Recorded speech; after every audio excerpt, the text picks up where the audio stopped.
Welcome to another deep dive with us.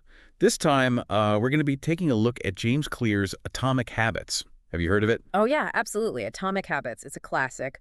A really insightful look at how tiny changes can lead to big results. It's not about these big sweeping overhauls. It's really about the small stuff, the daily actions, and how those can really add up over time. So we're kind of using it as a lens to look at school leadership Mm-hmm. for all the teachers, assistant principals, principals, superintendents out there who are looking to really improve their leadership skills and create positive change in their schools, and maybe even boost student achievement.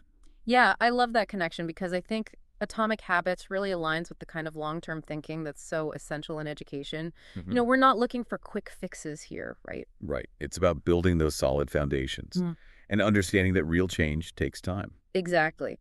Clear talks about this concept called the plateau of latent potential, which is this idea that, we put in a lot of effort and we don't always see immediate results. Oh, I know that feeling. Right, but the thing is, those efforts aren't wasted. They're kind of accumulating beneath the surface, like building up this momentum that will eventually lead to a breakthrough. So it's like we're planting seeds, Yes, yes, and we have to tend to them consistently, even if we don't see those sprouts right away. exactly. And for school leaders, I think that's such a crucial mindset to have because we're dealing with complex issues, things that don't have easy solutions. Absolutely. We can't expect to turn things around overnight. It takes patience, persistence, and this deep belief that even when we don't see that immediate progress, we are laying the groundwork for something really meaningful down the line.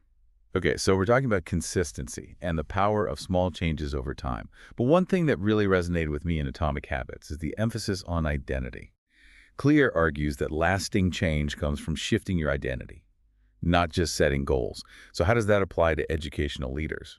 Oh, that's a great question because it gets to the heart of leadership. It's not enough to just want to be a good leader or even to have this list of leadership qualities you admire. You have to embody those qualities. You have to really believe at your core that you are the kind of leader you aspire to be. So it's not just about what we do, but about who we believe we are. Exactly. And that belief informs every decision you make, every interaction you have with your staff, with your students. Think about the story Clear shares about the woman who learned to care for her Oh, guitars. yeah, I remember that one. As she started cleaning and polishing them, handling them with such care, her identity shifted from someone who, wanted to be a musician to I am a musician. That's like her actions started to reflect that desired identity. Exactly. And it's the same for us as school leaders. If you want to be known as a leader who empowers others, how are you demonstrating that in your daily actions? If you want to be seen as someone who champions innovation, what steps are you taking to really foster a culture of creativity and risk-taking? So it's this ongoing process of aligning our actions with the kind of leader we envision ourselves to be. I love that. Yeah. But this brings up another question for me. Atomic Habits also talks a lot about the importance of our environment in shaping our habits, right? So how can school leaders use this insight to create an environment that supports positive change in their schools? That's where things get really exciting because as school leaders, we have this incredible power to shape the environment and nudge people towards those positive behaviors. Clear talks about the power of visual cues, these little things we see in our surroundings that can really influence our actions without us even realizing it. It's like subliminal messaging. In a way, yes. Yeah. That example he gives about the urinals. Oh, yeah, the stickers in the urinals. Yeah. Just by placing those stickers, they significantly reduced cleaning costs. It's amazing what a simple visual cue can do. Right. And so think about how you can apply that in your school. What kind of visual cues can you incorporate to promote the habits and values you want to see? That's a good question. I guess if you're trying to foster a growth mindset, you could create a display of student work, showcasing examples of resilience and progress. Absolutely. Or if you're trying to build a more inclusive community, make sure your hallways and classrooms really reflect the diversity of your student body. The images, the posters, even the books we display in our libraries can send such powerful messages about who belongs and what we value as a school. It's about creating that sense of belonging Right. and making sure everyone feels seen and heard. Exactly. And it doesn't have to be this big, expensive overhaul. Sometimes even small changes can make a difference. Like what? Think about the staff room.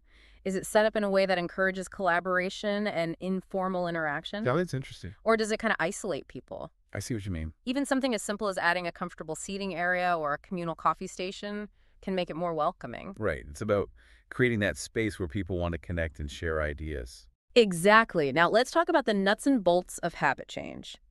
Clear's 4 laws of behavior change. These are so practical and can be applied brilliantly to the challenges of school leadership. Okay, give us the rundown.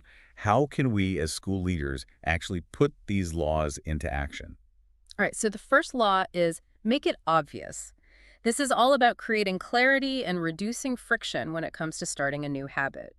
One tool that I find really helpful for school leaders are implementation intentions. Implementation intention. Yeah, have you heard of them? Vaguely remind me. Basically, it's about getting super specific about when and where you'll implement the new behavior. So instead of saying, I need to be better at recognizing staff accomplishments, you create a concrete plan. Okay, so give me an example. You could say, every Monday morning during staff meeting, I'm going to take 5 minutes to acknowledge someone who's gone above and beyond. So you're actually scheduling it in. Yes, exactly. You're making it impossible to ignore. I like that. Another technique is habit stacking. This is where you link a new habit to an existing routine. Oh yeah, I've heard of that. So let's say you want to get better at reviewing student data. You might decide, after I finish my morning coffee, I'll spend 15 minutes looking at student progress reports.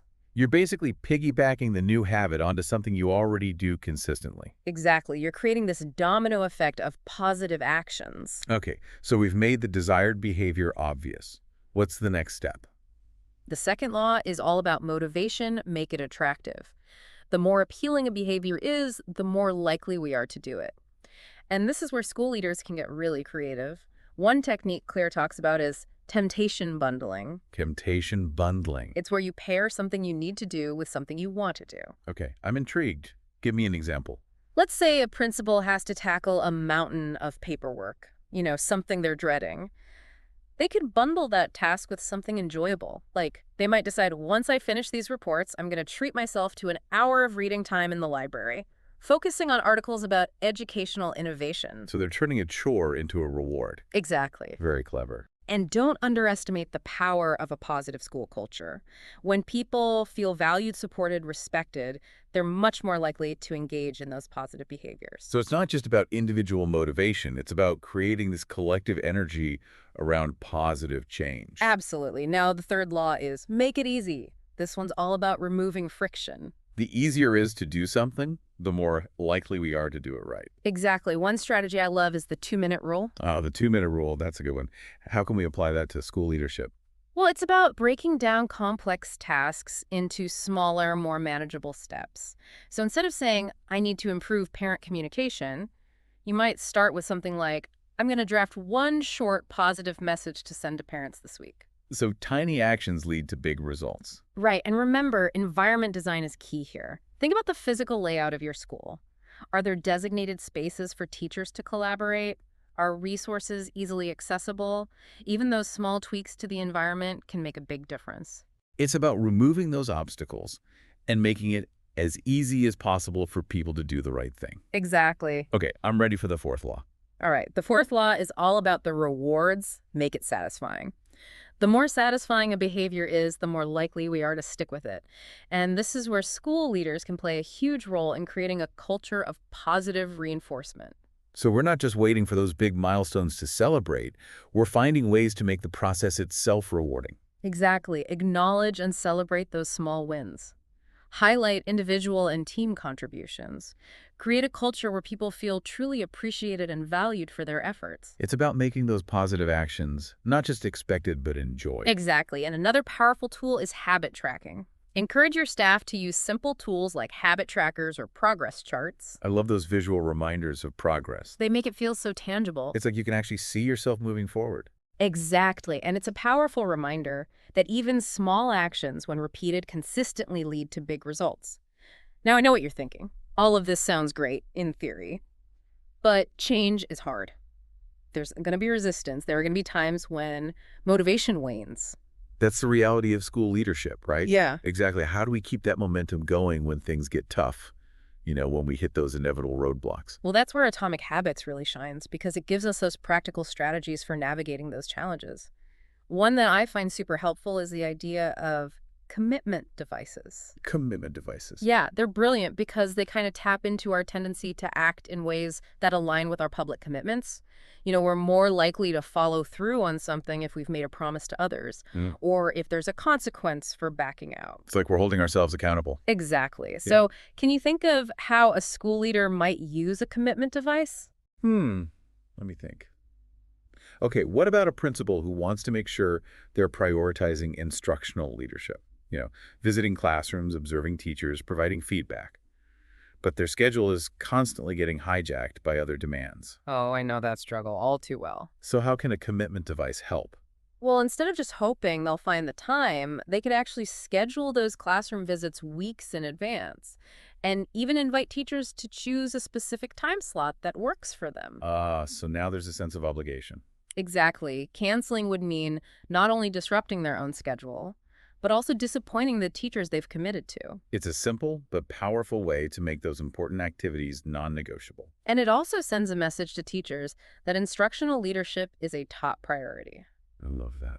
Now, speaking of accountability, one of the most effective ways to stay on track with any goal is to have an accountability partner. Oh, like a workout buddy for leadership. Exactly. Find someone you trust, another school leader, a mentor, even a teacher leader, and make a pact to support each other's growth. You share your goals, you check in regularly, you celebrate wins, and you offer encouragement when things get tough. Exactly. It's about creating that network of support, that sense of shared commitment to becoming the best leaders we can be. This has been such a fascinating conversation about atomic habits and how its principles can be applied to the world of school leadership. It's amazing how these seemingly small changes can make such a big difference. I know, it's really inspiring. So to wrap things up, what would you say is the most important takeaway for our listeners?